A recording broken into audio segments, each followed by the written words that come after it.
Oi nō rei te iwi e whā ngā iwi e noho mana whenua ana ki te whārua o te Riuriu, ara ko Ngāti Tūwharetoa, Ngāti Raukawa, Ngāti Maniapoto me Ngāti Kahungunu. I tērā atu rautau ka tau te toki o te raupatu ki runga i a rātou. Neke atu i te haurua o te hunga i reira e noho ana, ka mate ki te oma atu ki te kimi kāinga anō mō rātou. E toru ngā marae e toi tū tonu ana i roto i te whārua o te Riuriu mohoa noa nei. Anei rā, a Regan Paranihi.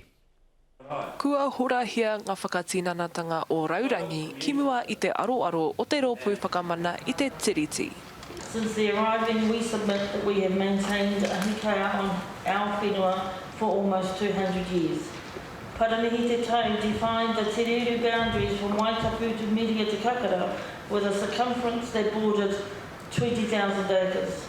The purchase of the Rangitike Manawatu block during the 1860s came with resistance from each hapu and iwi within Te Ruru, further asserting our mana whenua and continued resilience to maintain a hika. Te mamai e pā mai nei kei runga ki a tātou iwi, tātou hapu e pāna ki te riro atu o tātou whenua, tātou reo, tātou tekanga i roto ki tērā kaupapa kikino o te krauna. When we first were set up as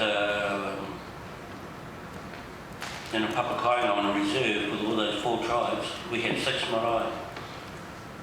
3 of those marae are now gone. He mea tango i te hā neaneatanga o ngā iwi e whā.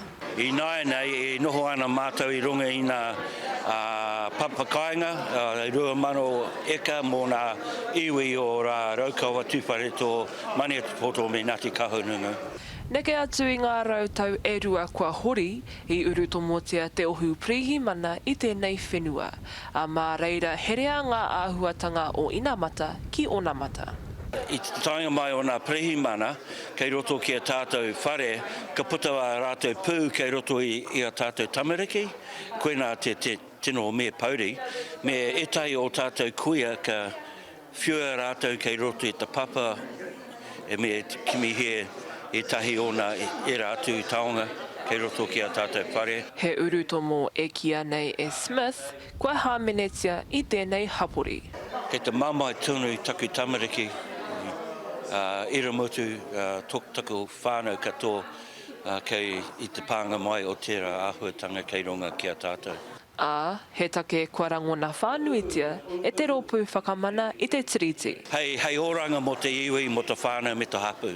E karanga ana rātou mo te whakapāha o te opi prihi mana mo ngā tāmitanga i hua mai i runga i a rātou i ngā tau iwa te kau.